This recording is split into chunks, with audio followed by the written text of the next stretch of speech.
County Council meeting to order. Today is Thursday, December 19th, 2024, and it is 12:01 p.m. Let the record show that council members present is Councilman Graham, Councilman Arona, Councilwoman Sills, and Councilman Saldana. At this time, Councilman Arona will lead us in an invocation, and Councilman Saldana will lead us in the Pledge of Allegiance. Well, Heavenly Father, we come before you, first and foremost, to comfort those that were in the accident yesterday, comfort those that need healing, recovery.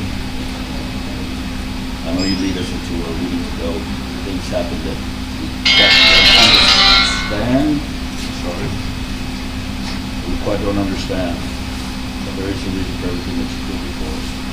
Help us to grow strong, help us to do the right things, help us to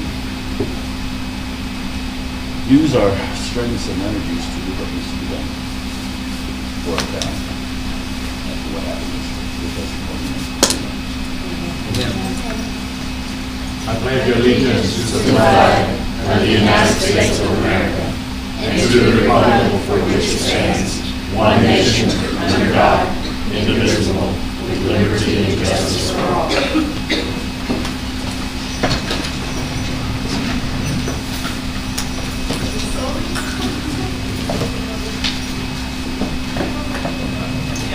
At this time, we're going to open the floor for public comments. As a reminder, you're limited to 3 minutes, and the council cannot respond to any of your public comments. Mayor and Council, I just wanted to share that we set a date for the town hall for the RV park department dates. I have sent a calendar invite to department head, staff, and council. That's going to be held on Monday, January 6th at 5:30 p.m. Here at City Hall.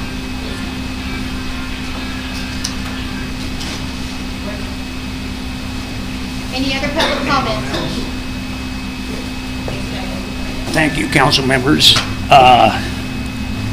Good afternoon to the Pecos authorities. For the record, my name is Gregory Demers, as you know, and I am here today to present some information and facts for all Pecos, Texas authorities to ponder prior to any future decision or outcome regarding these proposed extreme RV park owner fees. I was curious, so recently I called neighboring cities, Fort Stockton, Monahans, and Odessa, Texas. I asked their authorities if they have any annual RV park fees. I was told by all that they do not have any annual RV park fees. At first, they were all puzzled by my question, so why is Pecos attempting this extreme annual fee for RV park owners? When necessary, I, for one, have the right to know how and why said ordinances were activated in Pecos and by who specifically. Then myself and many others will know how to cast our vote. Many do not want this kind of potential careless authority in Pecos. Odessa, Texas has no annual RV park fees, even with its population of approximately 125,000, which quadruples the size of Fort Stockton, Monahans, and Pecos combined.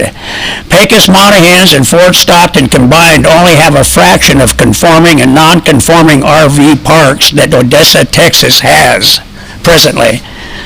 To date, all of Pecos RV park owners affected by said ordinances have not been notified by Pecos authorities with proper disclosure and their right to know. This ordinance and procedure fall way short of what is proper. In closing, it is paramount that Pecos authorities provide immediate relief and remedy these ongoing, unwarranted, stress-ridden matters. These type of actions are in conflict with our unalienable rights as stated in the federal and Texas state constitutions. Thank you.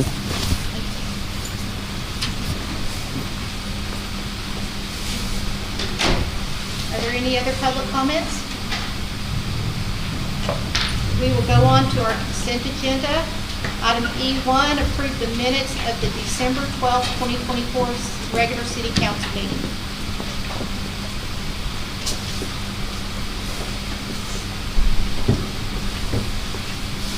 Can I make a motion to approve consent agenda? I have a motion from Councilman Arona and a second from Councilman Graham to approve the consent agenda. All those in favor say aye. Aye. Any opposed? Let the record show the motion carries. Go on to item F, non-consent agenda. Item F1, discuss, consider modification to the Hidden Heroes interlocal agreement. Charles Leno, City Manager. Mayor and Council, Charles Leno, City Manager. You all have already approved the initial interlocal agreement several months ago. This is bringing something back with many of the entities asking for minor, and they are very minor changes. They're legal wording. The agreement as a whole has not changed. I've had those conversations with Parker Johnson as well as with Bobby Maldonado. So we are going to, I'm asking for approval of this amended interlocal agreement for housing, so that we are not one that are holding up the project. And I'll take questions if you all have them. This one, you see there's a lot of attachments. Those are a lot of the ones that are referenced in there. Not all of them are there because not all of them apply. And some of them will be added to the agreement as soon as we finalize everything. So basically, the same one that we approved a few months ago is here again, except for the little quirk that the lawyers from Houston want. Am I correct? Yes. Okay.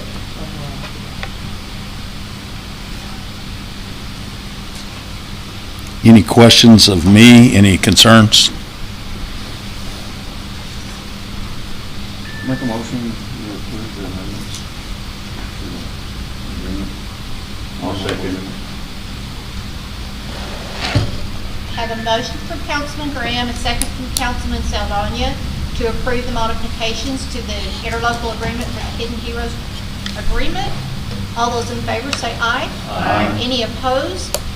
Let the record show the motion carries. Go to item F2, update on taxing entities plans and possible for future convention center. Mayor and Council, Charles Leno, City Manager. This is one that I said I would bring back at last week's meeting after I'd had conversations with the judge and the superintendent. Superintendent and I have been going at different directions, so I have not met with him. I did have a conversation with the judge.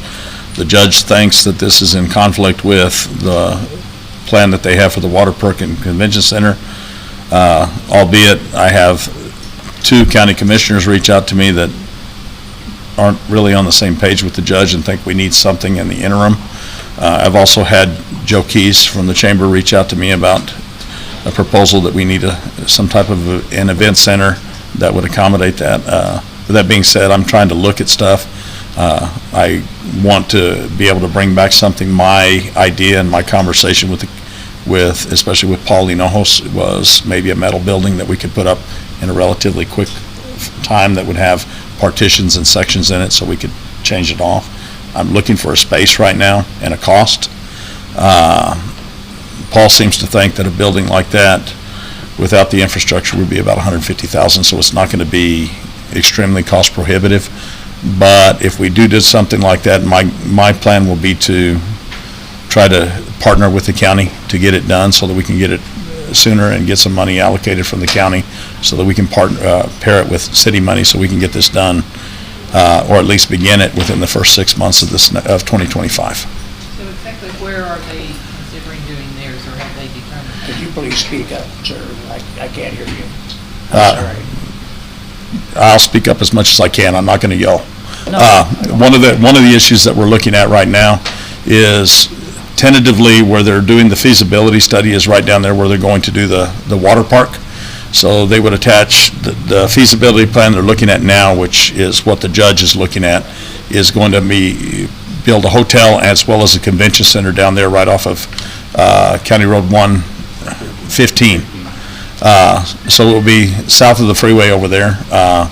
I think the vision that the judge has is something nicer than what I'm proposing, but what we need is something relatively quick, and that doesn't mean that we can't put a facade on it that makes it look good, even though the shell of it is a metal building with partitions in it. So I'm getting a lot of positive feedback, more positive than I am negative, reaching out to the to the parties that are out there. I still plan on having, I had a plan to talk to Jaco yesterday at the Rotary Party and then maybe today at the groundbreaking, but there may have been a couple things that happened that kind of prevented me from doing that. So my plan is to still do that. I will be out next week, so it will probably be right after the first of the year before I get those conversations had. Part of the reason is because the Civic Center is rented every single weekend for the next year or year and a half. Our community center right now, 80% of the weekends right now are full, and so we don't have event space. And when I had the conversation with Joe Keys, his idea is to bring in like a Delaware Basin oil group and have a convention and put on like a trade show with that in there, which would really be great for driving heads and beds and stuff like that, and we just don't have a facility that can accommodate that right now. That's available. Right now, we're also hearing just in the chatter that we have a lot of families that are holding their quinceañeras and weddings at venues in Monahans, Fort Stockton, Odessa, because there's no availability here. And that was my whole purpose of presenting this item, was because of the need to provide another avenue sooner than later for our own residents here. And a lot of it is for their personal use, but also, as you alluded to what Mr. Keith said, in bringing in other groups and having them be able to do it on something other than maybe Tuesday, Wednesday, Thursday, because that's about the only opportunity you have to rent the Civic Center right now. Yes, ma'am. And so it's why I presented the item, was to possibly give another alternative. I don't know how long it may take the county to do what they're thinking about doing, but I'm just thinking we could have something more in place probably within the next couple of years, especially if we're doing like the metal building with a facade on it, but to give another avenue. And I don't know what pricing the county's thinking on their convention center versus what our pricing might be. You know, different people have different needs and different budgets to work with. And so maybe this would just provide more well-rounded opportunities for whoever has a need to put on an event.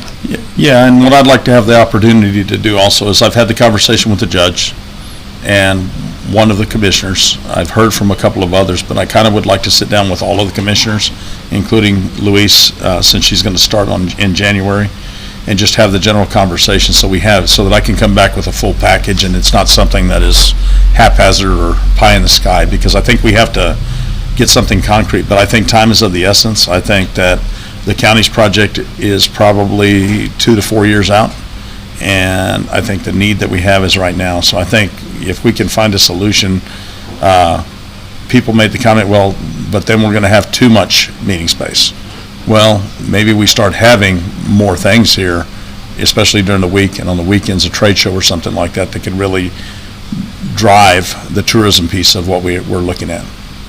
I think another issue in light of what happened yesterday is right now our chamber is displaced, and where will they be housed? And just in talking with those people, I don't think they're inclined to get anywhere near the railroad tracks to be housed in the future.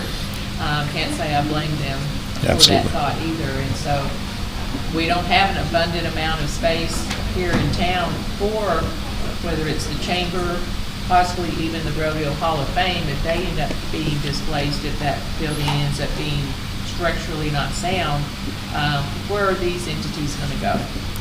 And whether we can keep them in the downtown area or not, I don't know.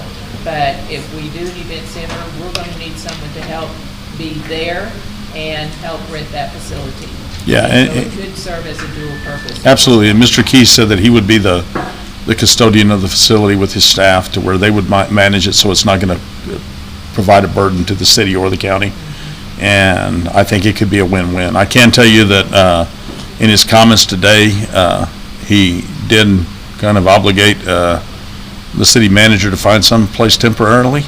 And there's been a couple of things thrown out there that I'm going to explore and see. One of them was Randy Reynolds' old office, maybe changing that out. The other one was Old City Hall, and have that conversation with the county. So I think that we have some viable temporary options to get out there.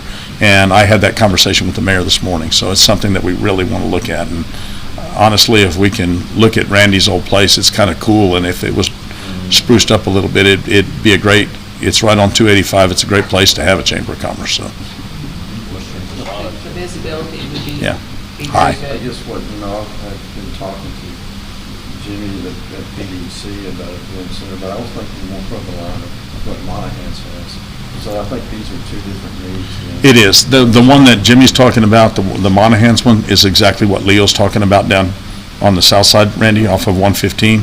What we're talking about is something temporary that's kind of a stopgap, but they could provide additional meeting space and get some people to start coming here instead of going to Monahan's. And then Jaco too, on the school part of it has the, they have the Robin Hood money that they can bring back to town instead of sending it in the state. It would help build something like that. Yeah, and the reason I want to have the conversation with Jaco is I want to see where it's at, because I know that the fine arts facility that's going to be done right after the high school is done is fantastic. I've seen some of the preliminary drawings on it, and it's going to be a great facility, but that's going to be 2027 before we have that. Where are they locating them?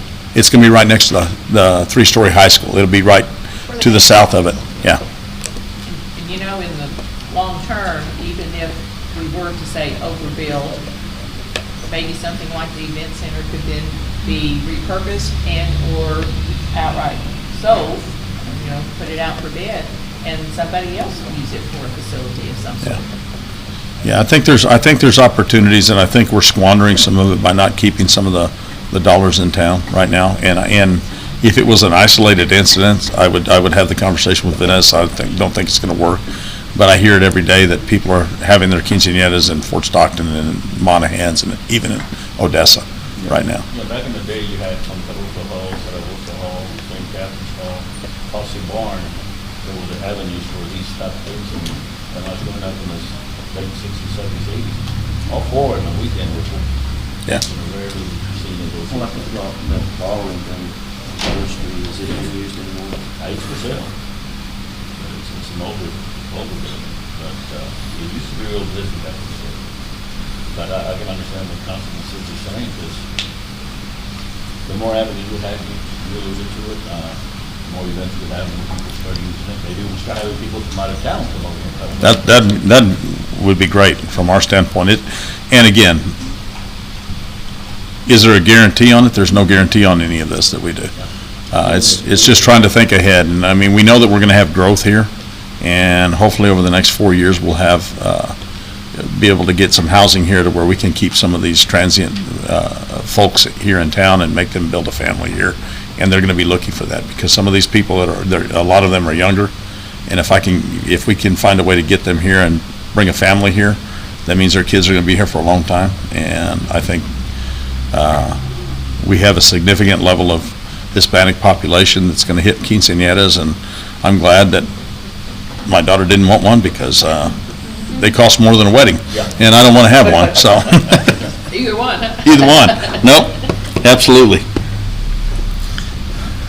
So I've got some legwork to get done on this, but it's probably going to be right after the first of the year when I get back.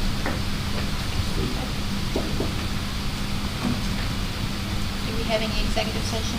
We do not. Okay. Do we have any items for the next city council meeting? In lieu of what happened yesterday, and God, that's what it was. Maybe we can hurry up and maybe get the other entities to get a letter to push text off so that we see the delivery route. I am getting hammered on it, so I'm working, and that's my communication, and I think we're going to.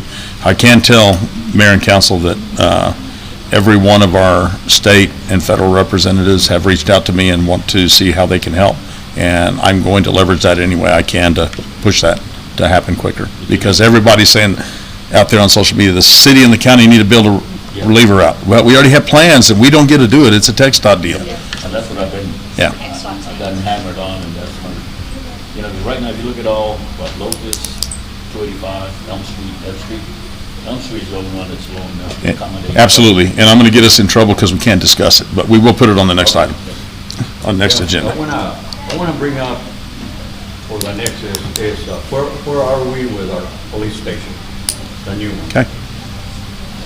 Absolutely. So I want to blah, blah, blah. And I do have information, so. Okay, good.